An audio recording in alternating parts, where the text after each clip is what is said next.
याच्या अगोदर जे पण नगरसेवक किंवा नगराध्यक्ष कोणीही म्हणा तुम्ही, याच्या अगोदर जसा वसमतचा विकास व्हायला पाहिजे होता तसं काही एक झालेला नाही ना विकास. त्यासाठी आम्हाला अपेक्षा आहे कन्हैया भायतीकडून, राष्ट्रवादीच्या उमेदवाराकडून 100% त्यांना संधी मिळणार आणि ते निवडून येणार, त्याच्या मात्र शंका नाही ना. काय झाले पहिले मागच्या काउन्सिल मध्ये जे नगराध्यक्ष होते, नगरसेवक, काय विकास झालेला का आपल्या नाही, काही एक विकास झालेला नाही ना. त्याच्यासाठी आज पूर्ण वसमतची जनता आज राष्ट्रवादी काँग्रेसच्या मागे. काय समज नाही,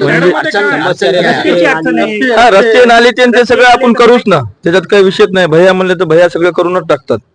कन्हैया भैया आहे का, आणि यांचा विजय 100% होणार म्हणजे होणारच. आणि वसमतचे रस्ते जसे व्हायला पाहिजे होते मागच्या 15 वर्षामध्ये, तसं तुम्ही पूर्ण वसमतच्या पूर्ण फेरी मारा, वसमत मध्ये कुठेही काही विकास नाही ना.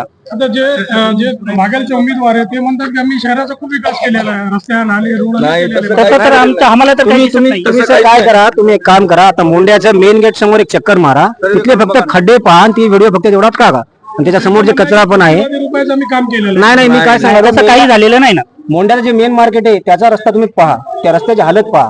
ते खोटं बोलतात का मग? तुम्ही त्या रस्त्याची हालत पहा आणि तुम्ही टाका ना. नंतर फायद्याच्या नंतर कळलं ना तुम्हाला, तेव्हा तुम्हाला कळलं ना, असं नाही कळणार. आणि भैयाचा विजय नक्की होणार म्हणजे होणार 100%.